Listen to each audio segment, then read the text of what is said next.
सभी किसान भाइयों को मेरा राम राम। मेरा नाम धर्मेंद्र सिंह यादव है। मैं एक्सिस डेवलपमेंट सर्विस गुना से आया हूँ। आज हम जिस गांव में आए हूँ, इस गांव का नाम है श्यामपुर। यहाँ पर एक किसान है जिनका नाम सुरेंद्र रघुवंशी है। सुरेंद्र रघुवंशी अपने खेत में कीट नियंत्रण कर रहे हैं। आइए हम उनसे जानते हैं कीट नियंत्रण किस प्रकार करना चाहिए। राम राम। राम राम राम राम। मेरा नाम धर्मेंद्र सिंह यादव है। हाँ, मैं एक्सिस डेवलपमेंट सर्विस गुना से आया हूँ। हाँ, दादा, आप अपना नाम बताएंगे? बिल्कुल बताएंगे। सुरेंद्र सिंह रघुवंशी। आपका नाम सुरेंद्र सिंह रघुवंशी है जी। तो आपके गांव का नाम क्या है दादा? श्यामपुर। आपके गांव का नाम श्यामपुर है। अच्छा दादा, आज आप हमें क्या बताएंगे? आज हम हमारे खेत में सोयाबीन में कीटनाशक दवा डालना है। अच्छा, आज आप अपने खेत में सोयाबीन की फसल में कीटनाशक दवा डाल रहे हैं। अच्छा दादा, आज आपने बताया कि आप अपने खेत में कीटनाशक दवा डाल रहे हैं जी। तो आप कीटनाशक दवा डाल रहे हैं, कौन सी कीटनाशक दवा डाल रहे हैं, रासायनिक कि जैविक? हम कीटनाशक दवा डाल रहे हैं, रासायनिक। अच्छा, रासायनिक दवा से आप जी। अपने खेत में कीट नियंत्रण कर रहे हैं। हाँ।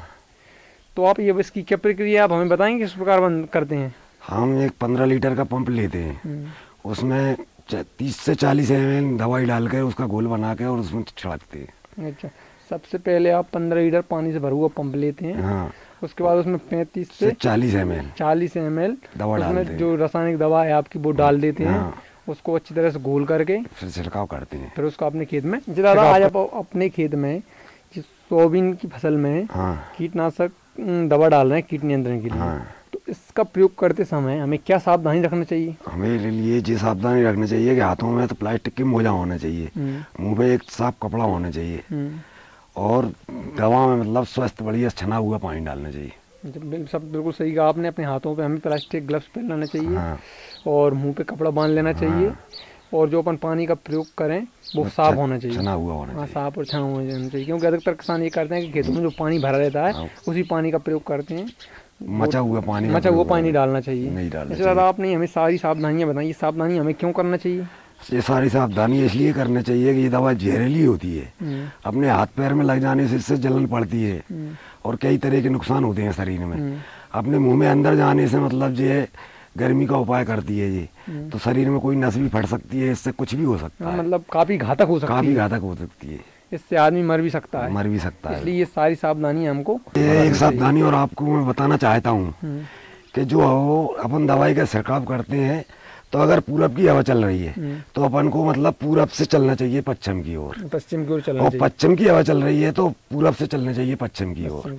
और दक्षिण की हवा यदि चल रही है तो अपने दक्षिण से चलना चाहिए उत्तर की ओर। उत्तर की हवा चलती है यदि तो अपने उत्तर से दक्षिण की ओर चलना चाहिए। मतलब अपन को हवा की मतलब दिशा में दवा नहीं डालना चाहिए, क्योंकि हवा से जो दवा अपनी आंखों में दवा चली जाती है, मतलब शरीर में दवा लगती है तो उससे नुकसान होता है। हवा की विपरीत दिशा में दवा नहीं डालना चाहिए। बिल्कुल अच्छी सावधानी बताई आपने दादा। आपने हमें ये सारी प्रक्रिया मुँह से कह के बताइए, करके बताएंगे? बिल्कुल बताएंगे जी। हमारा 15 लीटर पानी का पंप है। देखो, अब मैं अपने हिसाब से हमारा दवाई का प्रयोग करना बताता हूँ। जो मैंने हाथों पे मोजा पहन लिए, मुंह पे ये कपड़ा बांध लिया है, देख सकते हैं कि ये प्लास्टिक के मोजा हैं और जो मुंह पे कपड़ा बांधा हुआ है, इस तरीके से बांधना चाहिए। इस तरीके से हाथों पे मोजा पहनने चाहिए। अब जो देखो, हमारी मार्च नाप की रासायनिक दवा प्रयोग करेंगे। ये हमारा दवाई नापने का ढक्कन है जो दवाइयों के साथ में आता है।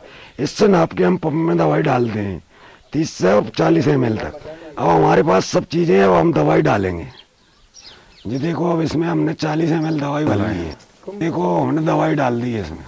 अब इसको अपन इसमें घोलेंगे ढक्कन की सहायता से कि इसमें ये दवाई पूरी मिल जाए।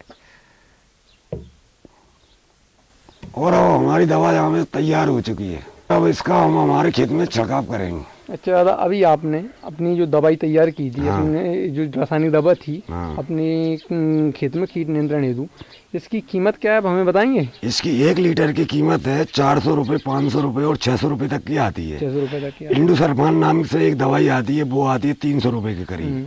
और जो मार्च नाम से दवाई आती है, जे आती है 400 रुपये की। जो आपने दवाई प्रयोग की उसकी कीमत 400 रुपये 400 रुपये है। और ऐसी इंडोसल्फान आती है, ऐसे कई नाम से मतलब दवाइयाँ आती है। मतलब किसी भी दवा से अपन 1 लीटर दवाई मतलब हम 6 से 8 बीघे तक करते हैं। अच्छा, 1 लीटर दवाई का प्रयोग आप 6 से 8 बीघे तक। ये बताएंगे आप 1 बीघा में कितने पंप का उपयोग करते हो? जी, 1 बीघा में हम 3, 4, 5 पंप डालते हैं। आखिरी 5 पंप डालते हैं, 3 से कम नहीं डालते। 3 से कम नहीं डालते और 5 से ज़्यादा नहीं डालते हैं। अच्छा दादा, आपने ये अपने खेत में मार्च नाम की कीट नियंत्रण हेतु रासायनिक दवा डाली है, इसका कुछ आप अनुभव बताएंगे, क्या अनुभव रहा आपका? बिल्कुल बताएंगे। इसका मतलब बहुत अच्छा रिजल्ट रहा। इल्ली नाम की जो भी कीटनाशक थे वो खेत में सब नष्ट हो गए थे।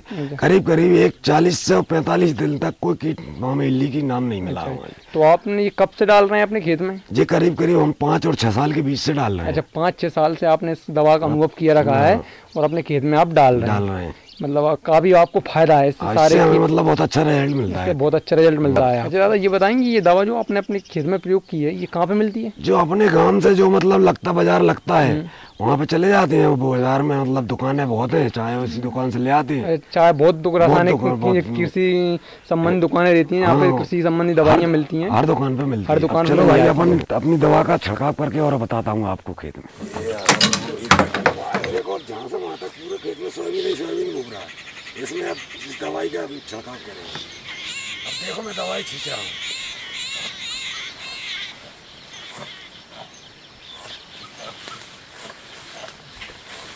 दादा आपने अभी जिस दवा आपने रासायनिक दवा का कीट नियंत्रण हेतु आपने प्रयोग किया, इसके आपको क्या लाभ है? मैंने जो आपको पहले बताया था ना, जो 4-5 साल पहले से मैं डाल रहा हूँ, तो इससे क्या होता है जब खेत में कीट किसी प्रकार के कीटक नहीं रहेंगे तो खेत में फसल अच्छी होगी, उससे उत्पादन अच्छा होगा, उससे अपने लाभ अच्छा मिलेगा।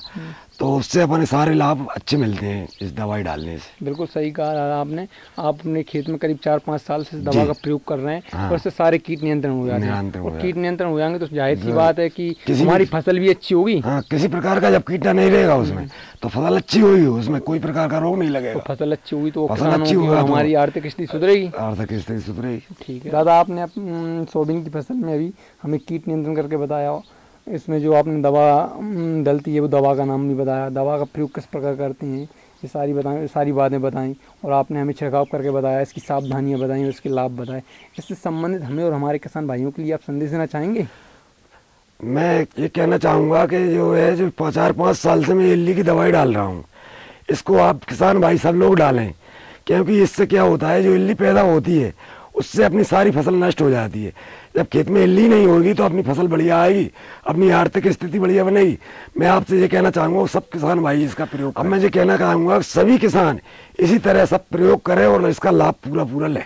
दादा आपने हमें सोयाबीन की फसल में कीट नियंत्रण हेतु अपनी रासायनिक दवा का छिड़काव करके बताया, इस दवा किस प्रकार तैयार होती है ये करके बताई हमें और इसकी सावधानियाँ बताएं, इसके लाभ बताएं और एक अच्छा संदेश दिया, उसके लिए आपका बहुत बहुत धन्यवाद। जय राम जी। जय राम जी।